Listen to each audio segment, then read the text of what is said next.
당신과 세계의 현재와 미래를 보는 창 워킹 바이블 TV를 구독하신 여러분 반갑고 감사합니다. 워킹 바이블 연구소장 송명돈 목사입니다. 구독, 좋아요, 알람 설정을 누르시면 새 영상을 쉽게 볼 수 있습니다. 아울러 모든 무료이며 제게 힘이 됨을 감사합니다. 대환란과 영원한 복음, 왜 천사들이 전하는가?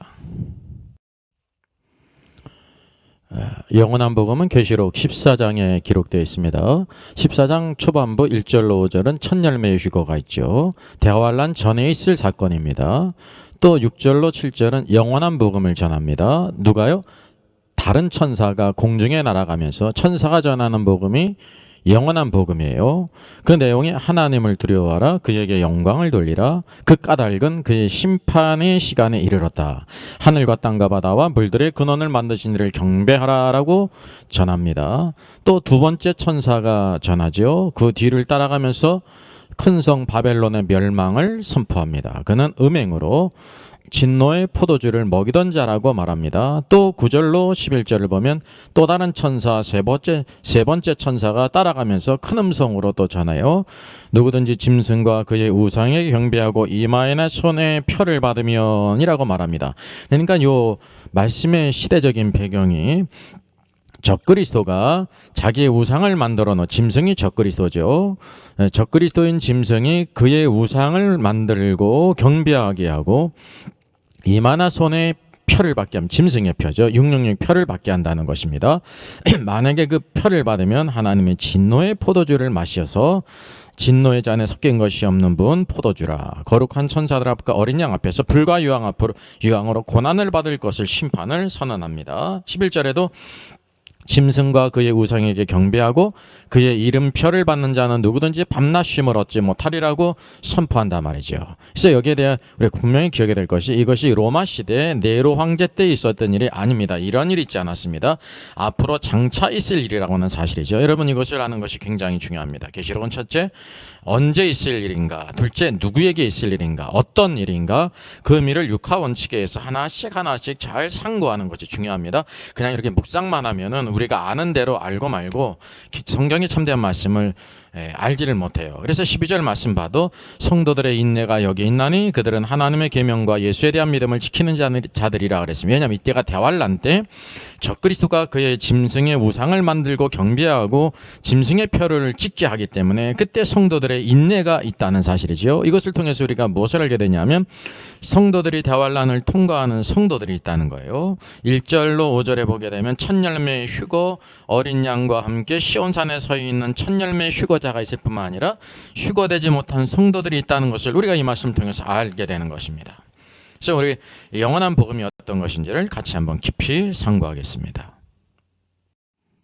영원한 복음을 상고하면서 꼭 기억해야 될 것이 양과 염소의 심판과 관계가 있다고 하는 사실입니다. 양과 염소의 심판, 인자가 자기 영광으로 올 때 이 땅에 지상 재림할 때 영광의 보좌에 앉아서 모든 민족, 불신자, 이방, 불신자를 그 앞에 모으고 어떤 자들은 양으로 어떤 자들은 염소로 구분합니다. 그 기준이 뭘까요? 지금 2020년입니다. 앞으로 주님이 재림하십니다. 앞으로 장차 있을 일이죠. 재림 전에는 대환란이 있습니다. 대환란의 중요한 사건이 뭐냐면 대환란 전에 첫 열매의 휴거가 있죠. 그리고 주님께서 재림하실 때 모든 민족, 살아있는 자들을, 불신자, 이방, 열방을 다 소환시켜서 어떤 자들은 양으로 어떤 자들은 염소로 이렇게 구분한다는 겁니다. 양과 염소를 구분하는 기준이 뭘까요? 이 양자 관계를 아는 것이 중요합니다. 그래서 복음서든지 오늘 계시록을 알지 못하면 이것에 대한 많은 큰 오해가 있다는 사실이죠. 이 대환란 기간에 공중의 천사들이 날아가면서 영원한 복음을 전파합니다. 오늘날 은혜의 복음과 달라요. 영원한 복음은 하나님을 두려워하는 것이고 그의 심판에 가까웠다는 것입니다. 왜냐하면 이 대환란 기간에는 적그리스도를 두려워한다는 거예요. 모든 권세를 갖고 있지 않습니까? 그의 우상에게 경배하게 하고 짐승의 표를 받게 한다는 거예요. 그 표를 받지 않으면 물건을 살 수도 없고 팔 수도 없는 그때가 있다고 하는 사실이죠. 이때 정상적으로 복음이 증거되지 못하게 될 때 하나님이 주권적으로 천사들을 통해서 영원한 복음을 전파하신다고 하는 사실이죠. 영원한 전파는 이 땅에 거하는 자들, 대환란 가운데인 대환란을 통과하는 이 땅의 수많은 사람들, 땅에 거하는 백성들이 듣고 그것을 두려워하는 자들은 이 땅에 있는 남아있는 휴거되지 못한 성도든지 경건한 유대인들을 도와주지만 그렇지 않은 자는 도와주지 않는다는 것입니다. 그래서 마태복음 25장에 양과 염소의 비유 가운데 두 무리들을 동일한 것을 말씀하세요. 이들에게 행하지 않은 것이 내게 행하지 않은 것이다. 이들에게 행한 것이 내게 행한 것이라고 말씀하고 있습니다. 그래서 영원한 복음과 양과 염소의 심판은 매우 밀접한 관계가 있다는 것입니다. 같이 한번 깊이 상고하겠습니다.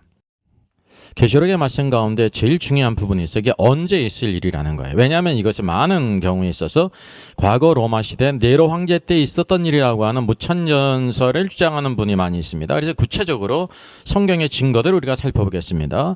대환란과 영원한 복음과 관련된 중요한 사건들이 있어요. 계시록 11장에는 거룩한 성이 이방인들에게 짓밟히죠. 이게 적그리스도에게 짓밟힌다는 것입니다. 한때, 두때, 반때, 3년 반. 이때 두 증인이 증거하지 않습니까? 이게 대환란 가운데 있어질 일입니다. 또 13장은 적그리스도가 있어. 짐승인 적그리스도와 다른 짐승인 거짓 선지자가 있는데 짐승을 위해서 우상을 만들라고 말합니다. 짐승의 표를 찍습니다. 666을 찍습니다. 이것이 대환란 가운데 있어질 일이라는 사실이죠. 이 모든 것이 장차 있을 일이에요. 이때까지 성취된 일이 없습니다. 그 다음에 14장 1절로 4절은 14만 4천 천열매의 휴거가 있죠. 대환란 전에 휴거되는 성도들을 보여주고 있어요. 대환란 바로 직전에 있습니다. 그래서 13장과 14장이 밀접한 서로 관계가 있죠. 그 가운데 또 이어서 이제 6절과 7절 영원한 복음을 천사들이 공중에 날아가면서 전하지 않습니까? 하나님을 두려워하라는 거예요. 하나님의 심판에 가까웠다는 거에 대환란 가운데 있다는 사실이죠. 이와 같이 11장부터는 하나의 주제들을 통해서 주제들을 자세히 우리에게 보여주고 있는데 그 모든 시점이 대환란 가운데 있든지 천열매 휴거는 대환란 바로 전에 있는 사건들이라는 사실입니다. 여러분 이것이 가장 첫 번째 중요한 것입니다. 아무리 이 말씀을 잘 알아도 이것이 그냥 로마 시대 때 네로 황제 때 있었던 일이라고 하면 계시록의 말씀은 있으나마나 책이 되는 것입니다. 장차 있을 일이지 과거의 기록이 아닙니다.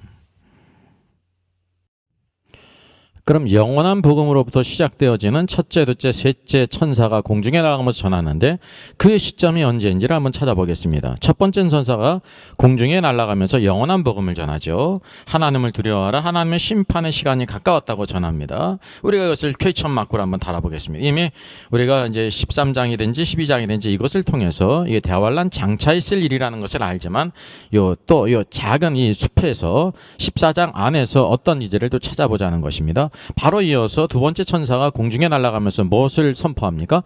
큰 성 바벨론의 멸망을 선포합니다. 큰 성 바벨론의 멸망을 선포해요.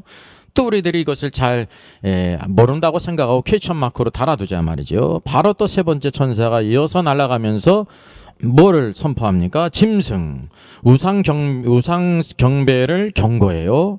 짐승의 표를 받는 자들은 모두 불과 유황에 던져질 것을 이와 같이 선포한다는 사실입니다. 이것이 그래서 장차 미래에 있을 일이라고 하는 사실입니다. 만약에 공중에 날아가면서 천사들이 전한 때가 있었다고 하면 그런 기록이 있었을 것이고요. 여기 보게 되면 적그리스도 짐승이 마귀에게 능력을 받고 이와 같이 초자연적인 일을 하며 이 짐승의 표를 찍었던 이런 일들이 기록에 있다는 사실입니다. 그런데 그런 것들이 전혀 없다는 것을 우리가 기억할 필요가 있습니다. 그래서 영원한 복음은 이전에 있었던 일이 아니라 앞으로 장차 있을 일입니다. 중요한 시점은 적그리스도가 있고 우상을 숭배하게 만들고 짐승의 표를 찍게 한다고 하는 사실이죠. 물론 그 이전에 은밀한 가운데 천열매의 휴거가 있다는 것입니다. 이것은 과거에 있었던 일이 아니라 미래에 있을 일입니다. 그럼 영원한 복음은 누가 전하는 복음일까요? 그 복음을 전하는 주체를 한번 살펴보겠습니다. 성경은 말씀합니다. 또 내가 보니 다른 천사가 공중에 날아가는데 라고 말해요. 그래서 이 모든 민족과 종족과 방언과 백성에게 전할 영원한 복음을 가졌더라라고 하면 천사가 전하는 복음입니다. 오늘날 복음은 누가 복음을 전합니까? 사람이 전합니다. 사역자든지 주의 모든 성도들, 사도시대 때도 모든 사도와 모든 성도들이 전했어요. 사람이 복음을 전하는데 이 영원한 복음은 누가 전하는 복음이냐면 천사가 복음을 전한다는 것입니다. 천사가 공중에 날아가면서 전한다는 거예요. 그런 이유가 바로 뭐냐면 이때는 아주 특별한 때, 전에도 없었고 후에도 없을 대환란의 때이기 때문에 그렇습니다. 이전에 천사가 복음을 전한 적이 한 번도 없습니다. 만약에 무천년설이 주장하는 대로 이 영원한 복음이 또 적그리스도가 이전에 네로였다고 하면 말하면 공중에 천사가 날아가면서 복음을 전한 적이 있어야 된다는 사실이죠. 근데 역사상 천사가 복음을 전한 건 한 번도 없어요. 모두 다 사람이 전해야 되는 것입니다. 그래서 영원한 복음을 전하는 주체는 천사들입니다. 영원한 복음을 천사들이 전하는데 그럼 어떤 방법으로 전하는가를 한번 보겠습니다. 성경은 말씀해요. 또 보니 다른 천사가 공중에 날아가는데, 공중에 날아가면서 전한다는 거예요. 천사이기 때문에. 또 둘째는 그가 큰 음성으로 이르되 말합니다. Saying with a loud voice. 큰 음성으로 전한다는 거죠. 여러분, 오늘날 초대교회 시대부터 오늘날에 이르기까지 복음은 누가 전합니까? 사람이 전합니다. 우리 주의 종들이든지 모든 주의 신실한 성도들이 전합니다. 사도들도 그 초대교회 성도들도 마차를 타든지 걸어가든지 배를 타고 가면서 사람이 전했다는 거죠. 근데 이때는 천사가 전하는데 공중에 날아가면서 전해요. 천사이기 때문에 또 큰 음성으로 전한다는 거죠. 이 공통점이 있어요. 오늘도 우리들이 복음을 전하는 것이고요. 말로 전하는 것입니다. 전도의 말로, 그래서 전도에 미련한 것이라 그랬죠. 근데 이 천사들이 전하는 것이기 때문에 이 땅에 거하는 자들, 대환란 가운데 있는 땅에 거하는 자들의 입장에서 보게 되면 이것이 이제 초자연적이라는 거죠. 왜? 천사가 전하기 때문에. 이게 스피커 소리도 분명히 땅의 소리가 아니에요. 누가 모방할 수 없어요. 유일하게 천사가 복음을 전한단 말이죠. 아주 초자연적인 방법으로 전하는 이것이 바로 오늘날과 다르게 그때가 대환란의 기간이기 때문에 그렇습니다. 이전에도 없었고 후에도 없을 큰 권세를 가진 첫 그리스도가 심지어 그의 우상 경배를 한다는 사실, 전 세계적인 우상 경배가 있게 된다는 짐승의 표를 찍는다는 것입니다. 그래서 이와 같이 특별한 방법으로 복음을 전한다는 거죠. 그 영원한 복음을 전하는 대상은 누구입니까? 이 성경은 땅에 거주하는 자들이라 말합니다. 이 대환란 가운데 땅에 거주하는 자들. 그래서 이 불신자를 땅에 거주하는 자들로 표현합니다. 계시록에서 쭉 보게 되면요, 땅에 거주하는 자들을 쭉 찾아보면 어떤 의미인지를 잘 알 수가 있습니다. 큰 유익이 있습니다. 참고로 우리 성도들은 성경에서 누구라고 말해요? 순례자고 나그네라고 말해요. 나그네. 왜냐하면 이 땅에 우리들이 영원히 거주할 곳이 아니기 때문에 그렇다는 사실이죠. 아브라함이 어떤 사람으로 살았습니까? 장막 생활을 했습니다. 이 땅의 이 땅의 사람들은 장막 생활을 하지 않아요. 롯의 실패는 말은 뭐냐면 장막 생활을 그만두고 소돔성에 들어가서 거주를 했습니다. 아주 거류민이 됐다는 거죠. 눌러 앉았다는 것입니다. 오늘도 우리가 이것을 분명히 성경에 있어서 믿는 성도들은 이 땅에서 나그네며 순례자인데, 이 불신자들은 땅에 거주하는 자들을 뿌리를 받고 사는 자들이라고 그렇게 말합니다. 이때 대환란의 때는 적그리스도의 치하에 있습니다. 그래서 그 시대 민족과 종족과 방언과 모든 백성들에게 이제 전한다는 것입니다. 이 대환란 가운데 있을 사람에게 전하는 것이에요. 대환란 가운데가 참으로 중요한 것입니다. 그래서 초자연적으로 전한다는 거죠. 천사가 전하는 영원한 복음의 내용을 살펴보겠습니다. 첫째는 하나님을 두려워하고 그에게 영광을 돌리라 라고 말합니다. 이렇게 전하는 이유가 바로 뭘까요? 대환란 가운데서는 모든 권세를 적그리스도가 가지고 있어요. 그를 심지어 우상을 숭배한단 말입니다. 이렇게 깨인 시대인데 이후의 시대에도 깨었다고 생각하게 되지 않습니까? 그럼에도 불구하고 우상을 만들어 그를 경배하는 시대가 있다는 사실이죠. 그래서 모두 다 적그리스도를 두려워하는데 하나님을 두려워하라는 것입니다. 수많은 땅에 거하는 백성들이 그 적그리스도에게 영광을 돌리는데, 오늘도 하나님께 영광을 돌리라고 첫째 말합니다. 하나님을 두려워하라는 것이요.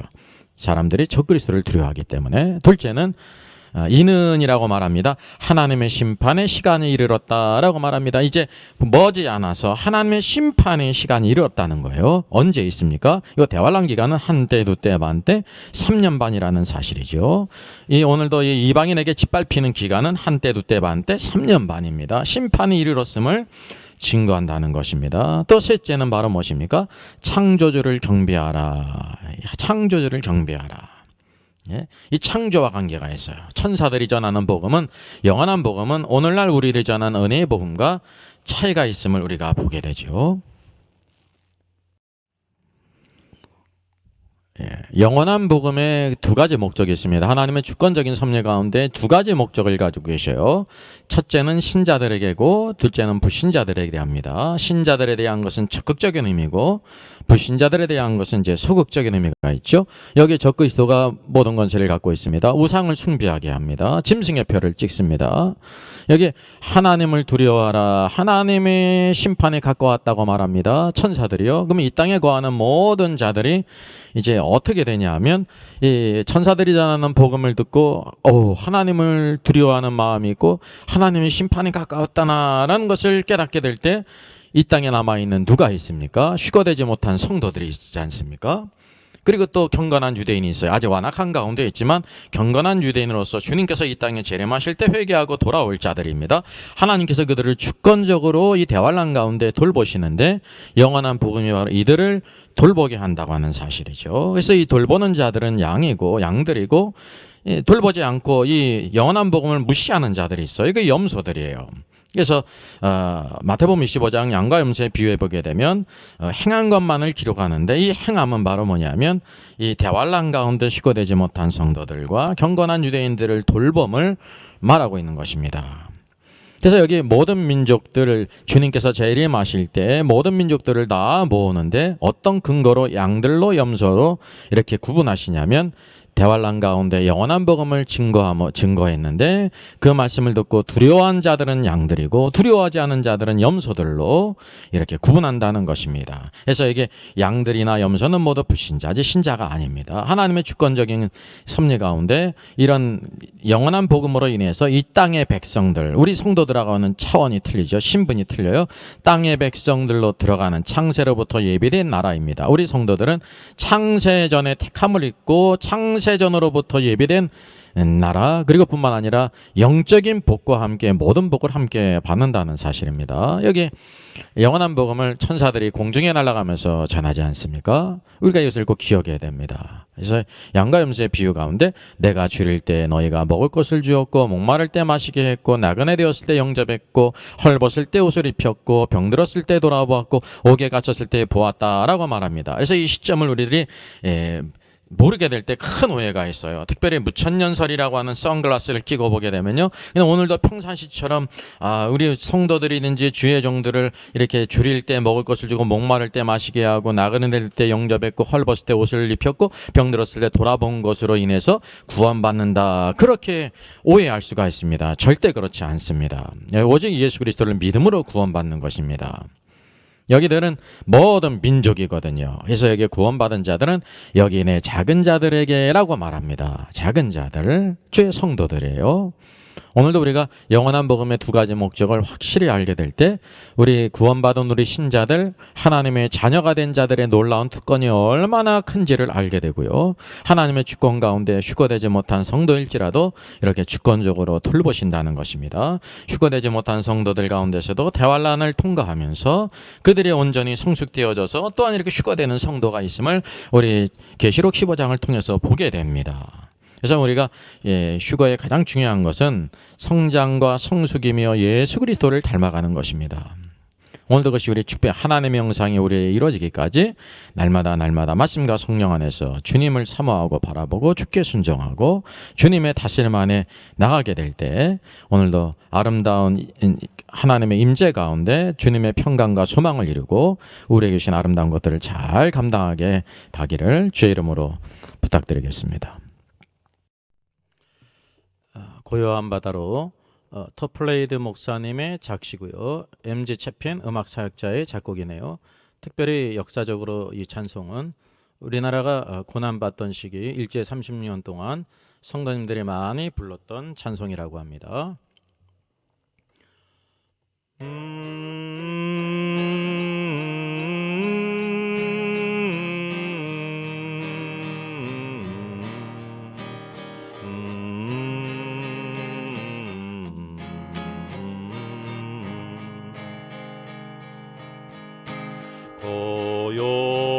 고요한 바다로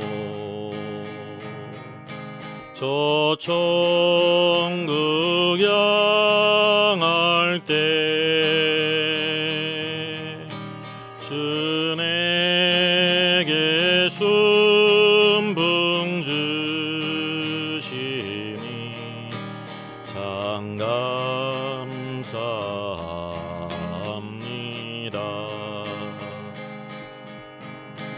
금물결이 일어나 나 쉬지 못하나 이 풍랑으로 인하여 더 빨리 갑니다. 내 걱정 근심을 쉬옵게 하시고 내 주여 둔 영혼을 곧 밝게 하소서. 이 세상 고락감 주 뜻을 본받고 내 몸이 의지 없을 때 금미름 주소서.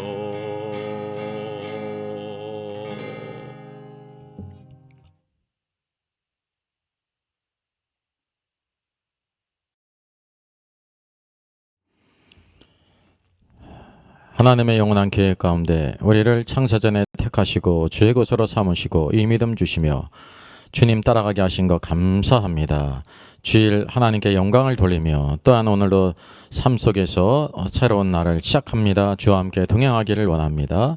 말씀을 묵상하고 상고하고 기도하며 주의 선하신 역사를 우리 심령 가운데 그려서 자로나로나 치지 않고 이때를 분별해서 정말로 점점 주님의 말씀하신 주의 오실 날이 가까운 이때 깨어있어 정신을 차리고 내게 주신 그 은혜를 잘 감당하도록 주여 도와주시기를 원합니다. 말씀 가운데 늘 삶을 돌이키게 하시고 오늘도 우리를 도우시는 주님 낙심치 말고 소망을 하나님께 두게 하시고 모든 것을 다 하나님께 아뢰게 될 때 오늘도 우리를 채우셔서 놀라운 일을 행하시는 주님의 선한 역사 안에 예수 그리스도의 아름다운 적을 갖게 하여 주시옵소서. 장차 대환란 가운데 선자들이 공중에 날아가며 영원한 복음을 증거하는 것을 보게 되면 하나님을 두려워하라. 그에게 영광을 돌리라. 그의 심판의 시간이 가까웠다.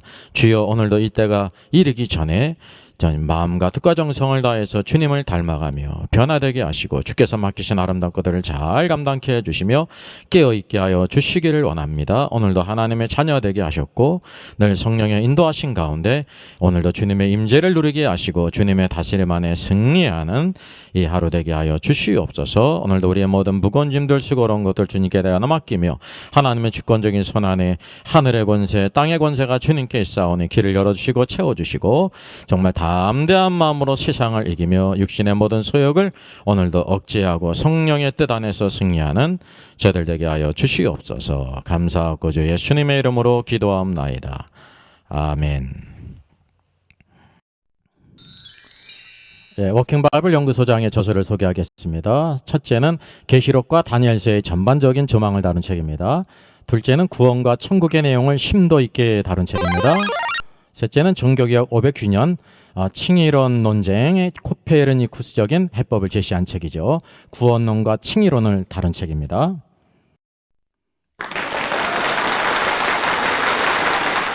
수고하셨습니다. 구독, 좋아요, 알람 설정을 누르시면 새 영상을 쉽게 시청할 수 있습니다. 아울러 모두 무료임을 알려드립니다. 감사합니다.